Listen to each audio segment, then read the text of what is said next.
The transport shuttle was on fire. Not completely on fire, just the parts that weren't supposed to be on fire, which unfortunately included the navigation system, the gravity stabilizers, and what the human passenger cheerfully referred to as the spinny bits that keep us from becoming space paste. Ma'am, the Altarian pilot's voice cracked through 3 octaves of panic. Perhaps you should return to your seat and assume the crash position. Crash position? The human looked up from where she was casually rewiring the emergency beacon with a hair tie and what appeared to be chewing gum. Oh, you mean like this? She flopped backwards into her seat with the grace of someone who had clearly never heard of diplomatic protocol. The pilot's 4 eyes blinked in rapid succession. In 17 years of ferrying dignitaries to Galactic Council meetings, he had never seen anyone repair critical ship systems while wearing flip-flops. The emergency beacon should work now, she announced, wiping her hands on pants that looked suspiciously like they came from a discount store. Though I should probably mention, I may have accidentally rerouted it through the ship's coffee maker. We don't have a coffee maker. We do now. The shuttle lurched sideways as something exploded in a shower of pretty blue sparks. Through the view screen, the massive structure of Galactic Unity Station grew larger with each passing second. Its crystalline spires and gleaming metal surfaces represented 3 millennia of civilized discourse, careful diplomacy, and the kind of formal protocols that kept the galaxy from tearing itself apart. Control Tower, this is Transport 77 Alpha requesting emergency landing clearance, the pilot transmitted, his voice reaching new heights of desperation. 77 Alpha, please state the nature of your emergency. The pilot looked at his passenger, who was now humming what sounded like an Earth battle hymn while braiding her hair with spare fiber optic cables. Control, we're carrying Earth's diplomatic representative to the quarterly session, and I think she broke physics. 30 minutes later, what remained of Transport 77 Alpha was smoking in Docking Bay 7 while emergency crews tried to figure out how a coffee maker had materialized in the engine compartment, and why it was brewing something that smelled suspiciously like victory. The human stepped out of the wreckage, brushed some ash off her shirt, and started walking toward the main concourse with the kind of confidence usually reserved for people who hadn't just survived a controlled crash landing. Excuse me, a security officer with too many arms and not enough patience intercepted her path. You can't enter the station looking like that. She glanced down at her outfit. Khaki pants, a polo shirt that had seen better decades, and flip-flops that were making soft slapping sounds against the deck plating. Looking like what? Like... The officer gestured vaguely at her entire existence. Like, you just came from a barbecue. Actually, I did just come from a barbecue. My neighbor makes these incredible burgers, and I figured I'd grab a quick bite before hopping on the shuttle. She patted her stomach contentedly. Want to know the secret? He uses actual fire. Not plasma, not molecular heat induction, just good old-fashioned combustion. The officer's multiple eyes went wide with horror. You came directly from consuming food prepared with primitive combustion methods? Well, I showered first. Ma'am, do you understand where you are? She looked around at the gleaming corridors, the floating holographic displays, and the various species of aliens hurrying past, while pointedly avoiding eye contact. Big space station. Very shiny. Probably has really good Wi-Fi. She shrugged. I'm guessing this is where all the important alien politics happen. The security officer's translator implant made a sound like a dying cat. This is Galactic Unity Station, the seat of intergalactic government, the most important diplomatic facility in known space. Cool. She started walking again. Which way to the important meeting room? You can't just walk into the council chamber. Why not? Because you're... The officer struggled to find words that wouldn't cause a diplomatic incident. Because Earth representatives are required to follow proper protocols.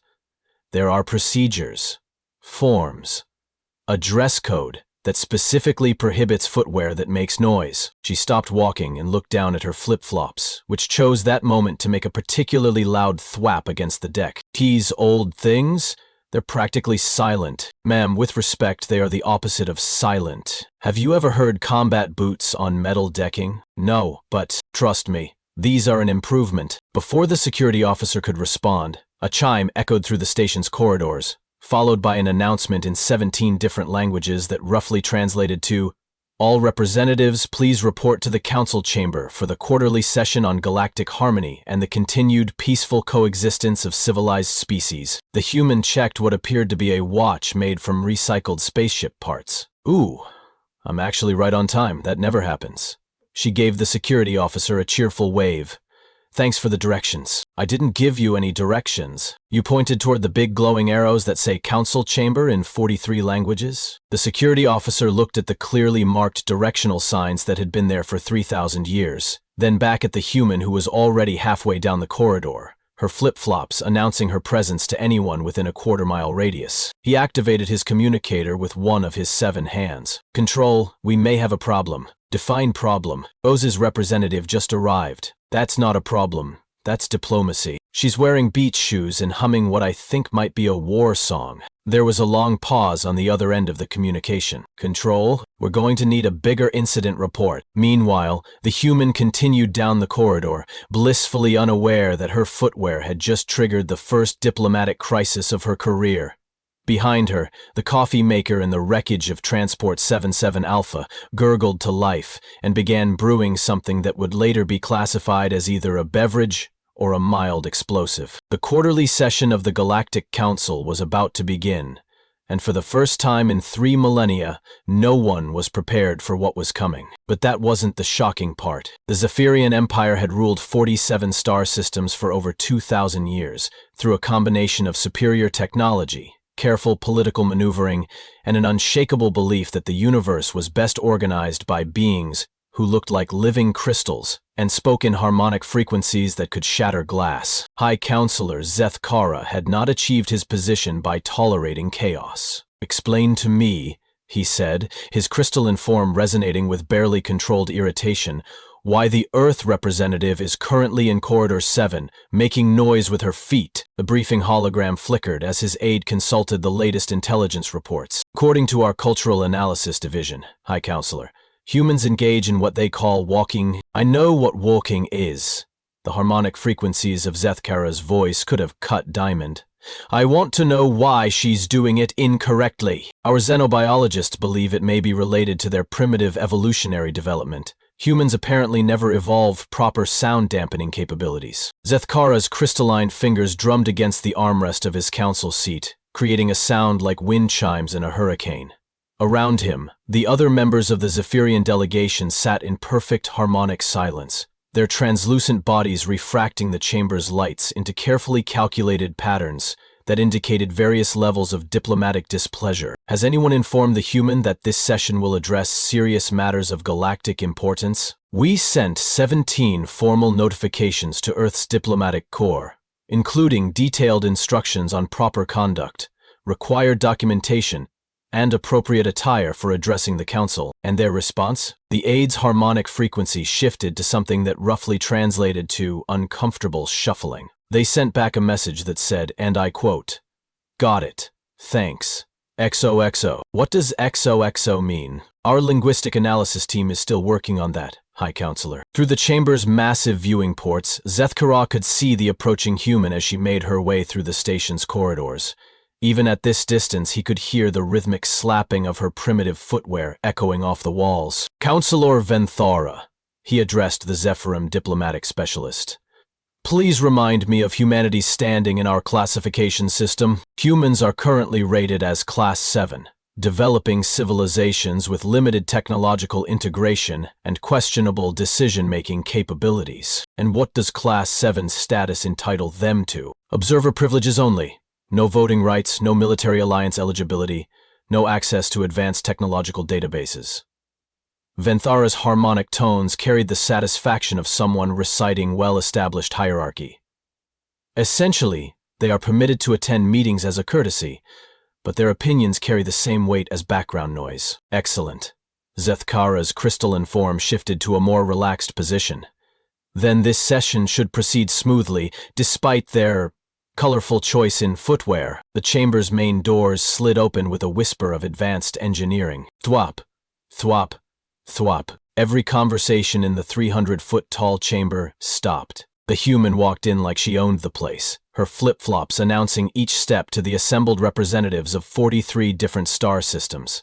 She looked around the vast space with the kind of casual interest usually reserved for visiting a new grocery store. "Wow," she said, loud enough for her voice to carry across the chamber's acoustic systems. "This place is even bigger than it looked in the brochures." The Zephyrian delegation exchanged harmonic frequencies that roughly translated to, "Is she talking to us?" "Oh hey," the human continued, apparently addressing the entire assembly. "Sorry I'm a little late. My shuttle caught fire, but don't worry, I fixed it. Well, mostly fixed it. There might be a small coffee situation in the engine bay, but that's probably fine." High Counselor Zethkara activated his seat's translation system and rose to address the chamber. "Representative of Earth," his voice resonated with the authority of 2 millennia of diplomatic experience. "You will find your designated seating in Section 9, Subsection C, Row 47. Please proceed there quietly." The human squinted up at the towering crystalline figure. "Section 9? That's way up there, isn't it?" She gestured toward the nosebleed seats where Class 7 civilizations were traditionally placed. "Are you sure you don't have anything closer? I left my binoculars in the shuttle that's currently on fire." The chamber filled with the harmonic equivalent of shocked gasps from several dozen species. "The seating arrangement," Zethkara explained with the patience of someone addressing a particularly slow child, "is determined by civilizational classification. Class 7 developing species observed from the designated area." "Class 7? The human tilted her head. "That doesn't sound very impressive. It is an accurate assessment of your species' current technological and cultural development." She considered this for a moment. "What class are you guys?" "The Zephyrian Empire holds Class 1 status as a founding member of the Galactic Council." "Class 1? So you're like the varsity team of space politics." The translation systems throughout the chamber struggled with the concept of varsity team. "We are among the galaxy's most advanced civilizations," Zethkara confirmed. "That's great." The human's enthusiasm seemed genuine. "So you guys must have figured out how to prevent your transportation from catching fire." "Of course, we have mastered basic engineering principles." "Awesome. Then maybe after the meeting you could take a look at my shuttle? I think I may have accidentally created a perpetual motion coffee machine, and I'm not sure if that's against the laws of physics or if I just discovered something really cool." The Zephyrian delegation's harmonic frequencies shifted into ranges that their translators couldn't process. "You created a perpetual motion device? Maybe? I mean, it's definitely making coffee, and I'm pretty sure it's using more energy than it should be able to generate, but the coffee tastes great, so I didn't want to mess with it." High Counselor Zethkara felt something that his species had no word for, but humans would have recognized as a migraine. "Please," he managed, "proceed to your designated seating." Right. Section 9? The human started walking toward the upper levels, her flip-flops echoing through the chamber. "Just one quick question, though." She stopped and turned back to face the assembled representatives of galactic civilization. "What exactly are we meeting about today?" The question hung in the air like an unexploded bomb. Zethkara's harmonic frequency cracked slightly. "You attended this session without reviewing the agenda?" "Oh, I got the agenda. Very thorough, lots of bullet points." She waved her hand dismissively. "But I figured you could just give me the highlights. You know, the important stuff." "The important stuff," Zethkara repeated slowly, "includes the territorial disputes in the Outer Rim, the trade embargo negotiations with the hegemony, and the formal review of military alliance protocols." "Military alliance protocols." The human's expression shifted slightly. "That sounds interesting. It is a routine administrative review, nothing that would concern a Class 7 civilization." "Oh?" She seemed genuinely disappointed. "So Earth wouldn't be invited to join any military alliances?" "Correct. Class 7 civilizations lack the necessary combat capability, technological integration, and strategic value required for alliance membership." The human was quiet for a moment, and for the first time since entering the chamber, she wasn't smiling. "Combat capability," she repeated. "Among other requirements, yes." "Ha!" She looked around the chamber at the assembled representatives. Species that had conquered star systems, built interstellar empires, and mastered technologies beyond Earth's current understanding. Then she looked back at High Counselor Zethkara. "You know what? I think there might be a misunderstanding here." The woman representative had a misunderstanding. "Yeah." Her voice was still cheerful, but there was something different about it now.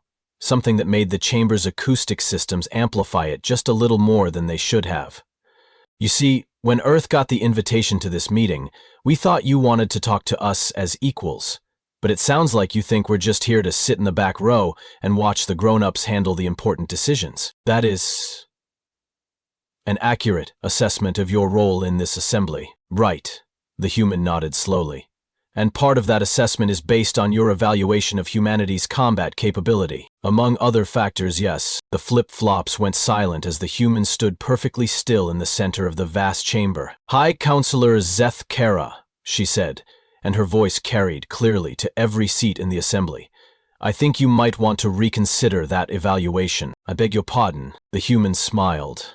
But it wasn't the same cheerful expression she'd been wearing since she walked in.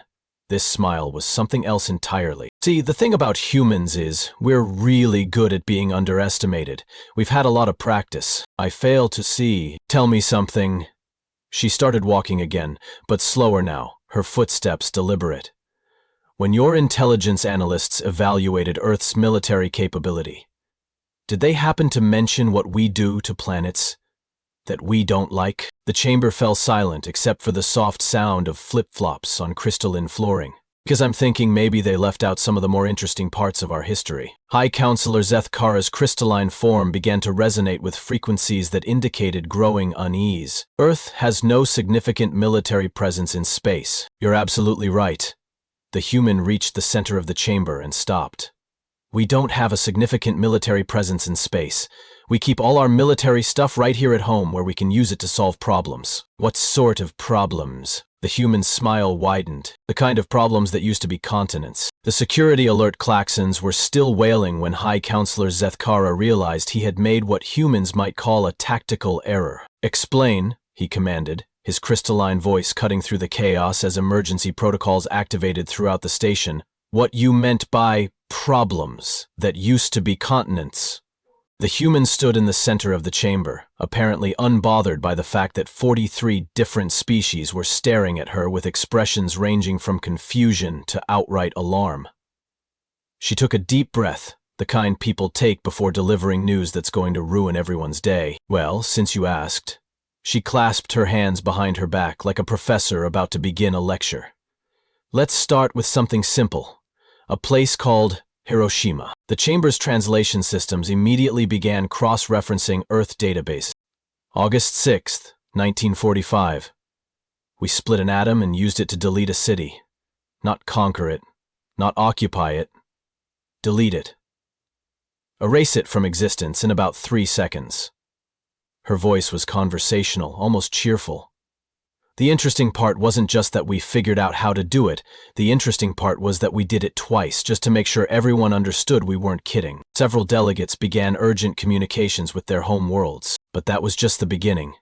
See, once we figured out how to split atoms, we got really creative. We built bombs that could turn entire mountain ranges into glass. We put them on rockets that could travel from one side of our planet to the other in 30 minutes.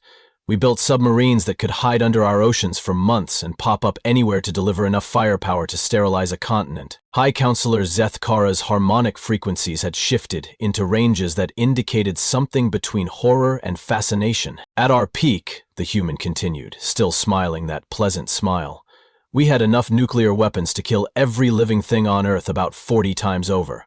And do you know what we called that period of our history?" "What?" The question came from Ambassador Quern of the Hegemony, whose tentacles were writhing with nervous energy. Tuesday, the chamber erupted in overlapping translations as 43 different species tried to process what they had just heard. "You built weapons capable of planetary annihilation," Zeth Kara managed. "As a matter of routine?" "Oh, we didn't stop there." The human waved her hand dismissively. "Nuclear weapons were just phase 1. We also engineered diseases that could wipe out entire populations. We built chemical weapons that could kill everything in a 100-square-mile area. We invented cluster bombs that scatter smaller bombs over huge areas, and we put them inside bigger bombs for maximum efficiency." "Why?" The question came from a delegate whose species had spent the last 1,000 years perfecting the art of peaceful meditation. "Because we're humans," she replied, as if that explained everything. We don't like being told we can't do something, especially when that something involves solving problems in the most direct way possible. But surely, Ambassador Quern interjected, his voice rising with desperation, your species has moved beyond such primitive, destructive impulses. The human tilted her head thoughtfully. Well, we did stop building planet killers for a while, mostly because we ran out of ways to make them more efficient. But then we got into space technology. The chamber fell silent except for the hum of life support systems working overtime to process the elevated stress hormones of 43 different species. See, once we figured out how to leave our planet, we realized something important. Space is really, really big. And if you drop something heavy from really, really high up, it hits with the force of several nuclear weapons. No radiation, no complex engineering. Just good old-fashioned kinetic energy. You weaponized gravity, Zetakara whispered. We weaponized physics, the human corrected. Gravity was just the start. We've got plans for solar collectors that can focus starlight into planet-cutting lasers, asteroid redirectors that can turn any rock bigger than a city block into a guided missile, and my personal favorite, nanoreplicators that can turn any planet's raw materials into more nanoreplicators. That's a theoretical doomsday scenario, stammered the delegate from the Reformed Pacifist Alliance. Theoretical? The human laughed, and the sound echoed through the chamber with disturbing cheerfulness. Oh, honey, we stopped calling it theoretical 3 years ago. We've got working prototypes. The emergency communications systems throughout the station lit up like festival decorations as every delegation simultaneously began transmitting urgent reports to their home worlds. But here's the really fun part, the human continued, apparently oblivious to the growing panic around her. All of that, the nukes, the bioweapons, the kinetic bombardment systems, the nano-replicators, that's just what we build when we're bored and not particularly motivated. Not motivated. Zetzvara's voice cracked across 3 harmonic frequencies. Right. See, all of those weapons were built during peacetime, just in case. The really creative stuff happens when we're actually angry. She began walking slowly around the chamber's perimeter, her flip-flops echoing in the stunned silence. When we're actually fighting, we get innovative. We turn household chemicals into explosives. We use agricultural equipment as weapons platforms. We figure out how to make improvised ammunition from whatever happens to be lying around. Her smile widened. Did you know you can make a bomb from fertilizer and diesel fuel? Or that a pressure cooker can become a fragmentation device? Or that a few pounds of aluminum powder and rust can burn through pretty much anything? Stop, pleaded the delegate from the Harmony Collective. Please, stop. But the absolute best part, the human said, ignoring the plea, is that every single thing I just described was invented by individual humans working in their spare time, not military scientists, not weapons designers, just regular people who thought, hey, I wonder if I can make this thing explode. The chamber's war scenario computers, which had been running increasingly frantic calculations throughout her speech, began emitting smoke from their cooling vents. Sir, when you tell me that humanity lacks warrior tradition, she concluded, returning to the center of the chamber, I have to wonder if maybe your intelligence analysts missed a few important details about what we do for fun. High Counselor Zeth Kara sat in stunned silence for several long seconds before finding his voice. Your species, he said slowly, builds weapons of mass destruction as recreational activities. Not all of us, the human replied helpfully. Some of us prefer gardening. And what do your gardeners grow? Mostly vegetables, but also some really interesting fungi that definitely aren't supposed to exist in nature. The delegate from the Reformed Pacifist Alliance made a sound like a deflating balloon. However, the human continued, her tone shifting slightly, I didn't come here to give you nightmares about human creativity. I came because you said Earth couldn't join your military alliance due to insufficient combat capability. She looked around the chamber at the faces of beings who had, moments ago, been smugly confident in their technological and military superiority. So, here's my question. Now that we've cleared up that little misunderstanding, do you want to reconsider your assessment? The silence stretched for nearly a full minute before Ambassador Quern found his voice. You're proposing membership in the Galactic Military Alliance. I'm not proposing anything, the human replied. I'm just pointing out that your current evaluation criteria might be a little outdated. What would Earth want in return for Alliance membership? The human shrugged. Standard stuff. Mutual defense agreements, technology sharing. Maybe some help with a few small projects we've been working on. What kind of projects? Oh, you know, faster-than-light communication, practical immortality, time travel. She waved her hand casually. Nothing too ambitious. Time travel! The shout came from at least 6 different delegates simultaneously. Well, we've only managed about 30 seconds so far, but we're making progress. High Counselor Zeth Kara felt his crystalline structure beginning to develop stress fractures. Let me understand this correctly, he said carefully. You're saying that Earth, a planet we classified as having limited technological integration and questionable decision-making capabilities, has developed weapons that could sterilize worlds, and is currently working on mastering time itself. That's a pretty accurate summary, yeah. And you came to this meeting wearing flip-flops. The human looked down at her feet, then back up at the towering crystalline figure. They're really comfortable. The war scenario computers gave up entirely and began playing what sounded suspiciously like funeral music. I believe, Zeth Kara said slowly, we may need to discuss revised terms for Earth's participation in galactic affairs. Great, the human's cheerful demeanor returned instantly. But just so we're clear, if we're going to have this conversation, I'm going to need someone to actually fight. Single combat.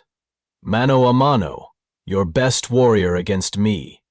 She gestured at herself with obvious pride. I figure if I'm going to represent humanity in your military alliance, I should probably demonstrate why Earth deserves a seat at the grown-up table. The chamber erupted in alarmed chatter from every delegation. You want to engage in ritual combat? Ambassador Quinn's tentacles were writhing so frantically they were creating small whirlwinds. Not ritual combat. Real combat. Winner takes all. The human cracked her knuckles with a sound that translated poorly across species barriers. Your absolute best fighter against me. Right here, right now. That's completely unprecedented, protested the delegate from the Bureaucratic Federation. So is a planet that builds doomsday weapons for entertainment, the human replied. I figure we're already in uncharted territory. High Counselor Zeth Kara's stress fractures were spreading visibly across his crystalline surface. And if you lose, then Earth stays in the kiddie section, and you never have to worry about our questionable decision-making capabilities again. And if you win, the human smile became something that would haunt the nightmares of 43 different species. Then we discuss what Earth brings to the table when we're actually trying. The chamber fell silent except for the sound of the war scenario computers weeping softly in the corner. I need, Zeth Kara announced, an emergency recess. But that wasn't the shocking part. The emergency session convened in Conference Room Alpha 7.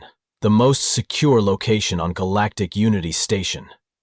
No recording devices, no public access, no observers from Class 7 civilizations who might overhear sensitive discussions about the complete restructuring of galactic power dynamics. High Counselor Zeth Kara looked around the table at the representatives of the galaxy's most powerful civilizations and tried to ignore the fact that his stress fractures were now clearly visible. Options, he said simply. We could refuse the challenge, suggested Admiral Korath of the Military Council.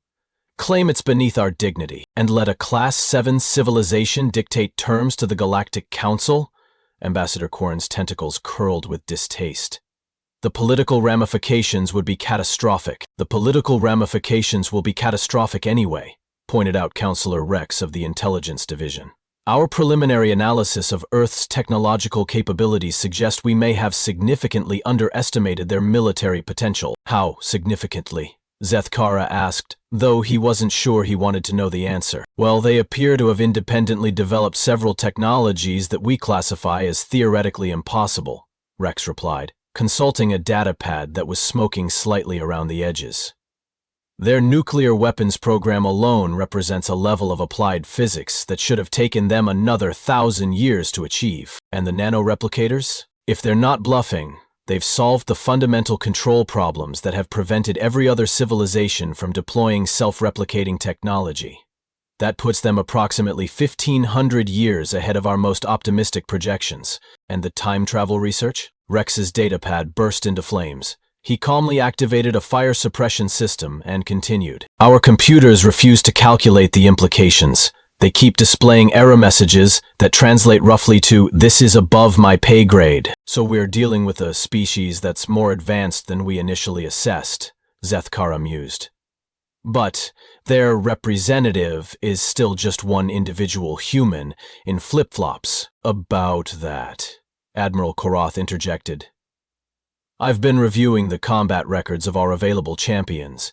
Even if she's completely untrained, even if she's exactly as primitive as she appears, there's still a non-venal chance she could win through sheer unpredictability. Against our best warrior? Ambassador Quarren sounded incredulous. Our best warriors are trained to fight opponents who follow logical combat protocols. They've never faced an enemy that might try to, quote, turn household chemicals into explosives, or make improvised ammunition from whatever happens to be lying around. She mentioned pressure cookers, Counselor Rex added helpfully. Our weapons analysts have been trying to figure out how kitchen equipment could be used in combat, and they're having what humans would call a nervous breakdown. Zethkara's harmonic frequencies shifted into ranges that indicated a migraine, spanning 3 dimensions. What happens if she wins? Politically, Ambassador Quarren's tentacles drooped with despair. Earth becomes the most feared civilization in the galaxy overnight. Every alliance treaty gets renegotiated. Every trade agreement gets revisited. Every military calculation gets thrown out the viewport. And if she loses, then we've successfully intimidated a species that casually mentioned having planet-killing weapons, Admiral Korath replied, which might not be the wisest diplomatic strategy in galactic history. There's also the broadcast consideration, Counselor Rex added. The humans specifically requested that the combat be public. Win or lose, every civilization in the galaxy will be watching. What's the worst-case scenario? Zethkara asked, then immediately regretted the question. Wins decisively, demonstrates combat techniques that our military can't counter, and then casually mentions that she's actually one of Earth's weaker fighters. Rex replied without hesitation. Our psychological warfare analysts estimate that scenario would cause mass panic across 17 star systems. And the best-case scenario? She loses gracefully, Earth accepts its Class 7 status, and we all pretend this conversation never happened. Rex paused. Our probability calculations put that outcome at approximately 0.003%. What about the other 99.997%? Various degrees of galactic catastrophe, ranging from minor diplomatic embarrassment to complete restructuring of interstellar civilization as we know it. The emergency session fell silent, except for the sound of Zethkara's crystalline structure developing new stress fractures. Recommendations? He asked weakly. We could try bribing her, suggested Ambassador Quarren. With what? She's from a species that builds doomsday weapons for fun. What could we possibly offer them? A really good cookbook? Admiral Korath cleared his throat with a sound like grinding metal. There is one other consideration, he said carefully. If Earth is as militarily capable as they claim, and if their representative is genuinely confident in her combat abilities, then perhaps the real question isn't whether she can win. What's the real question? The real question is, what happens when the rest of the galaxy realizes that humanity's most dangerous weapon isn't their planet-killing technology, or their reality-bending science projects? Zethkara felt several more stress fractures appear across his surface. What is their most dangerous weapon? Admiral Korath looked around the table at the representatives of galactic civilization's most powerful empires. Their complete and utter confidence that whatever happens next, they can handle it.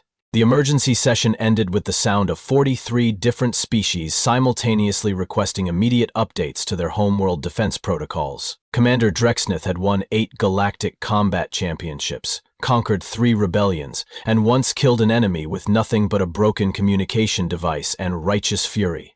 He stood 9 feet tall, weighed 600 pounds of pure muscle and aggression, and had never met a problem that couldn't be solved by hitting it harder than physics should technically allow.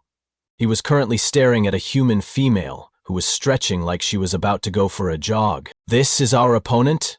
he rumbled to his aide. "This tiny creature?" "According to the combat briefing, yes, sir. Human female, approximately 5 feet 6 inches in height, 130 pounds, no visible weapons or armor." Drexneth watched as the human grabbed one foot behind her back and pulled it toward her spine with casual flexibility that made his enhanced warrior physiology feel inadequate. "Not of Bender. Take me." "What is her combat specialization?" "Unknown, sir." When asked about her combat experience, she said, and I quote, "I once had to break up a fight at my nephew's birthday party. Does that count?" Drexneth's 4 eyes narrowed to slits. In 8 championship victories, he had never faced someone who treated galactic-level combat like a casual weekend activity. Across the combat arena, the human finished her stretching routine and walked over to the equipment station. Drexneth had selected his usual loadout: quantum-enhanced battle armor, energy shields, and a plasma weapon capable of cutting through starship hulls. The human picked up a water bottle and took a sip. "That's it?" Drexler called across the arena. "No armor? No weapons?" "No, I'm good," she called back, sounding genuinely cheerful. "I don't want to make this unfair." The arena's viewing galleries erupted in confused chatter. Through the reinforced viewing windows, Drexneth could see thousands of aliens trying to understand why someone would voluntarily enter combat against a galactic champion wearing flip-flops. "Combatants," announced the arena's artificial intelligence system, "please confirm your readiness status." "Ready?" Drexneth growled, activating his armor's power systems. Energy shields flickered to life around his massive form. "Ready?" the human announced, bouncing slightly on her toes like a boxer preparing for a sparring match. "Begin combat in 3, 2, 1. Drexneth charged. His massive frame covered the distance between them in 3 bounds, plasma weapon raised to deliver a killing blow that would end the fight before it truly began. The human disappeared, not literally. Drexneth's enhanced vision tracked her movement as she somehow slipped sideways and rolled under his charge with fluid grace. He spun to track her movement, plasma weapon seeking its target. She was behind him. "Tag," she said cheerfully, and tapped him on the back. Drexneth spun around, weapon charging to full power, but she was already gone again. This time she had somehow vaulted over his head, using his own shoulders as leverage. "You're pretty fast for something that big." "That's going to make this interesting." "Stop moving," Drexneth snarled, "and fight with honor." "Honor?" The human tilted her head. "What's honorable about plasma weapons against someone who brought flip-flops to a death match?" Drexneth fired his plasma weapon. The energy blast should have vaporized everything within a 6-foot radius. Instead, it struck empty air as the human rolled sideways, came up running, and closed the distance between them faster than his targeting systems could track. She grabbed his weapon arm. What happened next defied everything Drexneth understood about physics and leverage. The human used his own momentum against him, redirecting his forward motion with a twist of her hips that sent all 600 pounds of enhanced warrior physiology tumbling across the arena floor. "That's called judo," she explained helpfully as he crashed into the far wall. "We invented it because sometimes you need to fight people who are bigger than you." Drexneth rose to his feet, his armor's damage indicators flashing warnings. In 8 championship victories, no opponent had ever managed to throw him. "You use our strength against us," he growled. "Well, yeah. Fighting fair is for people who want to lose." The human was bouncing on her toes again. "Want to try again? I've got at least 6 more martial arts I haven't used yet." Drexneth charged again, this time trying to grab her with his free hand. The human ducked under his grasping arm, stepped inside his guard, and drove her elbow into his solar plexus with surgical precision. Even through quantum-enhanced battle armor, the impact felt like being hit by a small starship. "That's called boxing," she said conversationally as he doubled over, gasping for breath. "We invented it because sometimes you need to hit people in the face, but you want to make it sporting." "Impossible," Drexneth wheezed. "My armor should have absorbed that impact." "Kinetic energy is kinetic energy," the human replied with a shrug. "Your armor distributes the force, but it can't eliminate it entirely. Physics is physics." She was right, and that fact was more terrifying than any weapon she could have brought to the fight. The viewing galleries had fallen silent. Through the reinforced windows, thousands of representatives from the galaxy's most advanced civilizations watched as their greatest champion struggled to land a single blow on an opponent who was treating galactic-level combat like a particularly energetic dance. She closed the distance again, this time grabbing his weapon arm and doing something with her grip that sent lightning bolts of pain through his enhanced nervous system. "That's called pressure points," she explained as the plasma weapon clattered to the arena floor.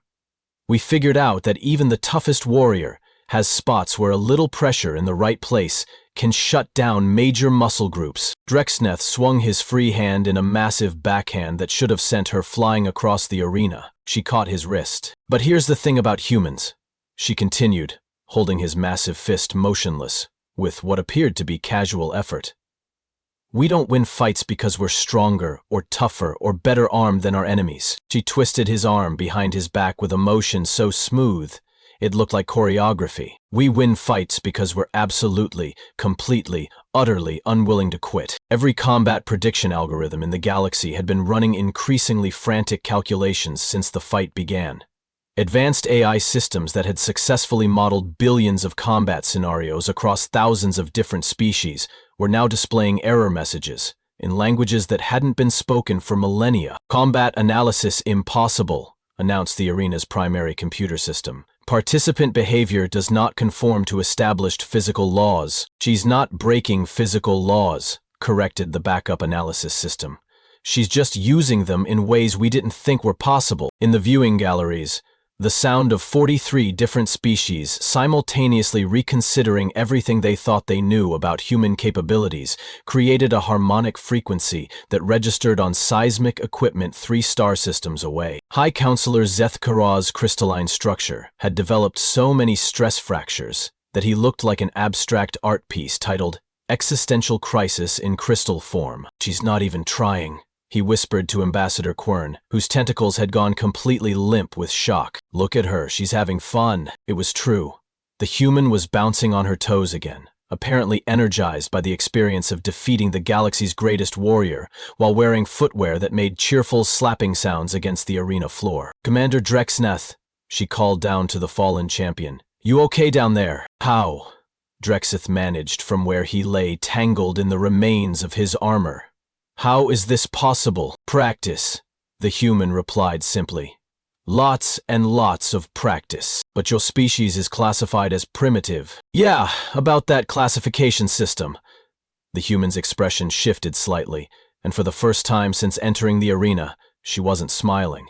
"You might want to reconsider your criteria." She walked over to the viewing gallery, where the representatives of galactic civilization sat in stunned silence. "Sir," she announced, her voice carrying clearly through the arena's acoustic systems, "I think we've established that Earth's combat capability might have been slightly underestimated." The silence that followed was so complete that the arena's environmental systems began running diagnostics to make sure they hadn't accidentally vented all the atmosphere. "The question now," the human continued, "is what happens next." High Counselor Zeth Kara found his voice first, though it cracked across several harmonic frequencies. "What do you want?" The human's smile returned, but it was different now. It was the smile of someone who had just demonstrated that everything the galaxy thought it knew about Earth was catastrophically wrong. "What I want," she said, "is for everyone to go home and think very carefully about whether you really want to find out what humans do when we're actually trying to win." The sound of 500 billion aliens realizing they had made a mistake created ripples in space-time that would be detectable by gravitational wave sensors for the next 1,000 years. "I don't understand," Drexlev said as the medical team carried him toward the medical bay. "I had every advantage. Superior size, strength, weapons, armor. How did you defeat me so easily?" The human walked alongside the stretcher, her flip-flops making their characteristic sounds against the arena floor. "You fought like someone who had never lost before. That made you predictable." She paused thoughtfully. "Also, you kept trying to use your advantages instead of adapting to mine." "What advantages did you have? You brought nothing to this fight." The human smile became something that would appear in the nightmares of military strategists across the galaxy. "I brought 10,000 years of human innovation in the field of making other humans stop moving." "What are you?" The human considered the question seriously. "I'm a third-grade teacher from Ohio who does kickboxing on weekends." The medical team's instruments began emitting alarm sounds. "You're not even a warrior?" "Nope. I just volunteered because the regular diplomats were all busy and someone had to represent Earth at your meeting. But your combat skills, basic self-defense stuff, every human learns this, she shrugged. Well, every human who doesn't want to get beat up at recess. Commander Drexeneth stared at her for a long moment before turning to his aide. Contact our intelligence division immediately. Tell them to revise their assessment of Earth's military capability. What should I tell them the new assessment should be? Drexeneth looked back at the human, who was now chatting cheerfully with the medical staff about the proper treatment for armor-induced contusions. Tell them, he said quietly, that we have no idea what we're dealing with. What happened next made galactic history and changed everything. The emergency diplomatic summit convened exactly 47 minutes after Commander Drexeneth was carried off to the medical bay, which was approximately 46 minutes longer than it took for every major civilization in the galaxy to realize they had fundamentally misunderstood what humans were capable of. High Counselor Zeth Kara stood before the assembled representatives, his crystalline form now held together by what appeared to be emergency structural supports and pure determination. "We need to discuss Earth," he announced. "No," said Ambassador Korn immediately. "What we need to discuss is how to prevent Earth from deciding we're a threat." "The human demonstrated remarkable restraint," observed the delegate from the Reformed Pacifist Alliance, whose species had spent the last hour calculating the theoretical damage a motivated human could inflict with nothing but office supplies. "She could have killed our champion at any point during that encounter." "Sir, she was playing with him," whispered the representative from the Military Intelligence Consortium. "Like a cat with a particularly slow mouse." "We need new protocols," Admiral Korath declared. "Immediately." "What kind of protocols?" Zeftkara asked, though he suspected he wasn't going to like the answer. "The kind that ensure humans never have a reason to demonstrate their full capabilities." Admiral Korath's voice carried the weight of someone who had just watched his entire understanding of galactic military dynamics collapse in real time. "Because if what we just witnessed represents their casual competence, I don't want to discover what their serious effort looks like." Ambassador Quern's tentacles writhed nervously.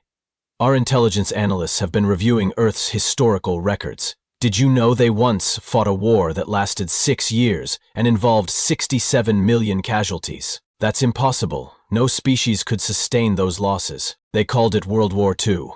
It was the second global conflict they had in 30 years. Quern paused meaningfully.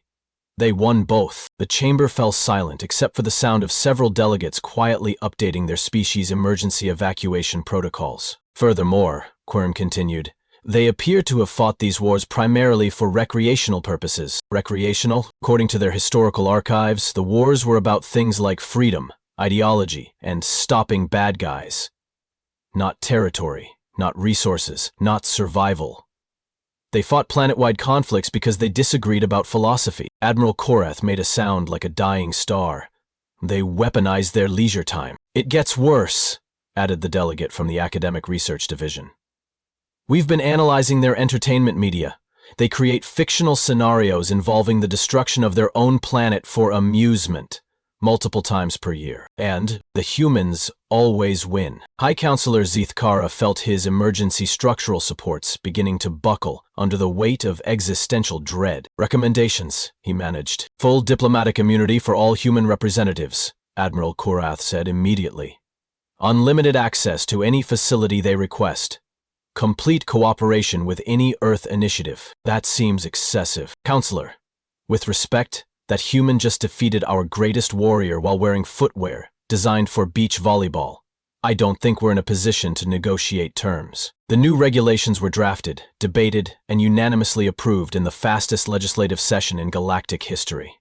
The document that emerged would later be known as the Human Clause, though the official title was Emergency Protocols for Interaction with Unpredictably Effective Civilizations. Article 1 established that any species capable of defeating galactic champions while wearing casual footwear would automatically receive Class 0 status, a classification that hadn't existed before that afternoon. Article 2 required all combat scenarios involving humans to be preceded by a minimum 72-hour waiting period, during which time all participants would be strongly encouraged to reconsider their life choices.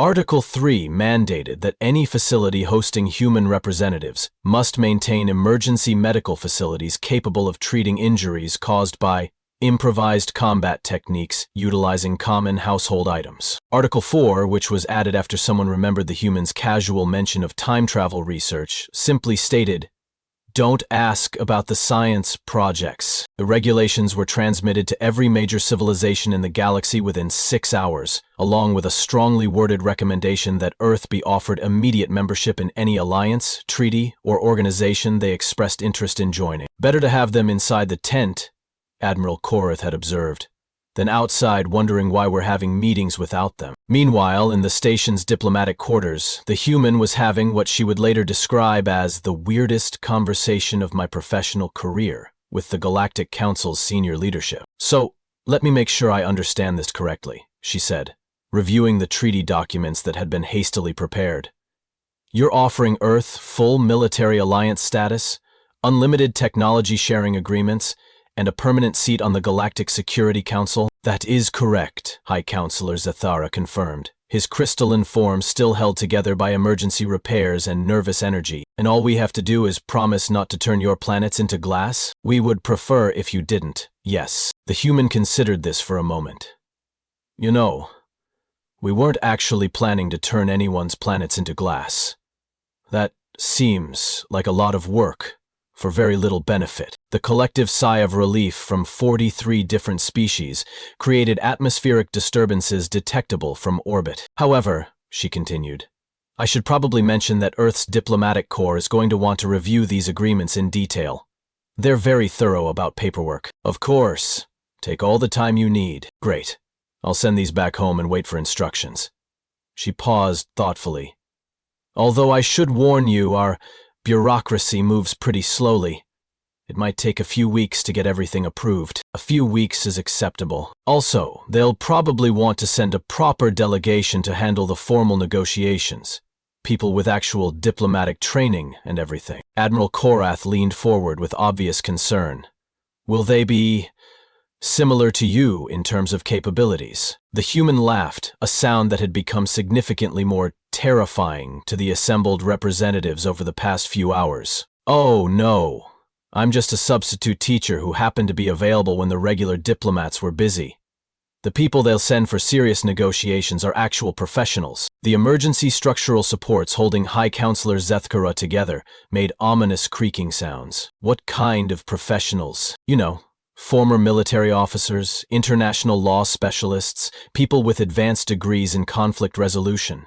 She shrugged. "The kind of people who actually know what they're doing." The silence that followed was broken only by the sound of several delegates quietly activating their personal emergency beacons. "But, hey," the human continued cheerfully, "I'm sure everything will work out fine. Humans are generally pretty reasonable about this kind of thing." She stood up and headed toward the exit, her flip-flops making their characteristic slapping sounds against the deck plating. "Oh, one more thing," she said, turning back to face the assembled representatives of galactic civilization. "I'm supposed to bring back a souvenir for my nephew. He's really into space stuff." High Counselor Zethkara gestured weakly toward a display case containing various diplomatic artifacts. "Please, take anything you like." The human's eyes lit up as she spotted a small crystalline sculpture that had been presented to the Galactic Council by the first civilization to achieve faster-than-light travel. It was priceless, irreplaceable, and had been displayed in the chamber for over 3,000 years. "Ooh, that's perfect. He's going to love this." She picked up the ancient artifact and examined it with the casual interest of someone selecting a trinket from a gift shop. "Thanks, this has been really fun. We should definitely do it again sometime." The human walked out of the Galactic Council chambers carrying a 3,000-year-old relic of galactic civilization, wearing flip-flops, humming what sounded suspiciously like a victory song. Behind her, the representatives of 43 advanced civilizations sat in stunned silence. Finally, understanding why their ancestors' warnings about death worlds weren't just stories. They were instruction manuals,